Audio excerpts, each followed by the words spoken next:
లక్ష్మణ్ చెప్పండి హవానా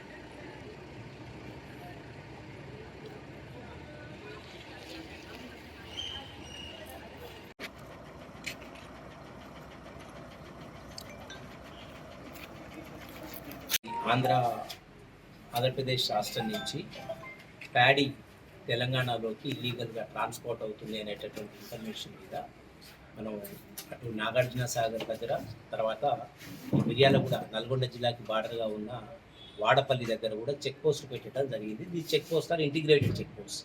దీంట్లో revenue, police and marketing శాఖ మూడింటికి సంబంధించినటువంటి ఎంప్లాయీస్ కూడా ఉన్నారు.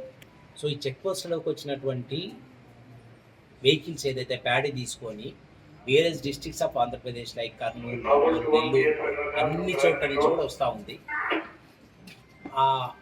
ఆ వచ్చినటువంటి ప్యాడీని మేము ఆల్మోస్ట్ ఒక 100 వెహికల్స్ పైన ఇట్లా మీరు తీసుకురావద్దు, ఇది కరెక్ట్ కాదు, ఇల్లీగల్ అని చెప్పి మేము రిటర్న్ చేయడం జరిగింది లాస్ట్ ఆల్మోస్ట్ ఒక 20 డేస్ నుంచి.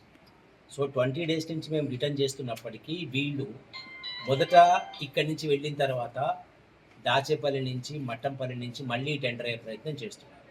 సెకండ్ కేటగిరీ అర్ధరాత్రి ఆడ్ అవర్స్లో ఇల్లీగల్గా కొన్ని వెహికల్స్ మనకి బార్డర్ పాస్ చేసుకొని మన చెక్ పోస్ట్ దగ్గర మనం ఇంటర్సెప్ట్ చేయడం జరిగింది. దాంట్లో భాగంగా ఈరోజు మనం ఒక 8 వెహికల్స్ మీద కేసులు చేయడం జరిగింది. వీటిలో 6 లారీలో ఒక ఐచర్ వ్యాన్ ఉంది, ఇంకొక వెహికల్ ఇవాళ మార్నింగ్ దొరికింది మాకు, దాని మీద కూడా ఎఫ్ఐఆర్ చేస్తూ ఉంటుంది.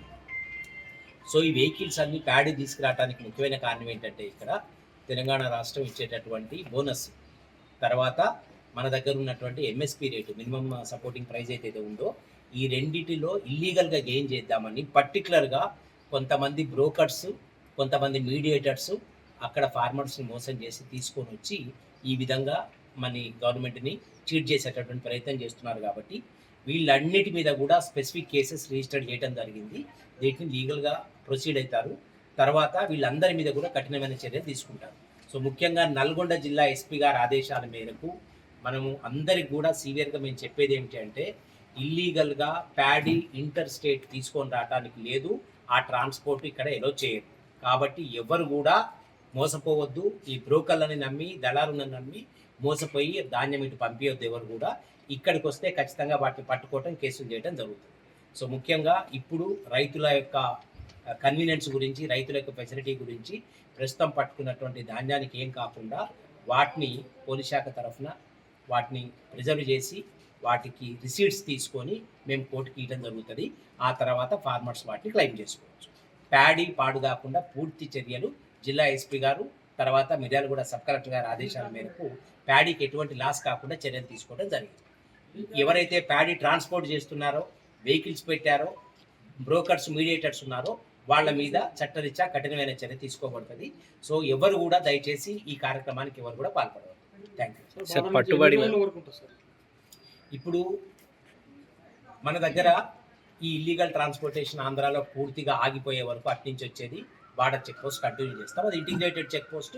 జనరల్గా అక్కడ 365 డేస్ చెక్ పోస్ట్ ఉంటుంది. బట్ ఆర్టీఓ వాళ్ళు, సేల్స్ ట్యాక్స్ వాళ్ళు, కమర్షియల్ ట్యాక్స్ వాళ్ళు చూస్తున్నారు. సో ఈ అగ్రికల్చర్ సీజన్ వచ్చింది కాబట్టి ఈ ప్యాడీ దొంగతనంగా ఇటు వచ్చే అవకాశం ఉంది కాబట్టి integrated check post police and దీని తరఫున కూడా పెట్టినాము. ఈ పూర్తిగా ఇది అన్ని బంద్ అయ్యే వరకు కూడా ఖచ్చితంగా అక్కడ చెక్ పోస్ట్ రన్ చేయడం జరుగుతుంది జిల్లా ఎస్పీ గారి ఆదేశాలు. సార్, పట్టుబడిన ధాన్యం ఎన్ని క్వింటాలు ఉంటుంది, ఎంత వాల్యూ ఉంటుంది? అటు ఇటుగా ఇప్పుడు 2200 బ్యాగులు అవి టోటల్గా కలిపి. ఇవన్నీ కూడా మనకి కర్నూలు నుంచి, ఒంగోలు నుంచి, తర్వాత గుంటూరు ఏరియా నుంచి వచ్చేటటువంటి ప్యాడీ. ఇవి కొన్ని మిర్యాలగూడకు వస్తున్నాయి, కొన్ని హుజూరాబాద్కి వస్తున్నాయి, హుజూర్ నగర్కి వస్తున్నాయి, కొన్ని నిజామాబాద్ దగ్గర ఖానాపూర్ రైస్ మిల్స్కి వెళ్తున్నాయి. కాబట్టి ఇది తెచ్చిన వాళ్ళకి, తెప్పించుకున్న వాళ్ళని ఇద్దరిని కూడా దీంట్లో మేము ఎక్యూజ్గా చూపెట్టడం జరిగింది. ఏ సెక్షన్ల కింద కేసు? ఇదంతా కూడా చీటింగ్ కింద కేసు నమోదు చేయడం జరిగింది. వీళ్ళు గవర్నమెంట్కి వచ్చేటంటే రెవెన్యూ దెబ్బతీస్తున్నారు కాబట్టి ఇవన్నీ కూడా చీటింగ్ కేసెస్ కింద పెట్టడం జరిగింది. రైట్. సార్ మొత్తం ఎంతమంది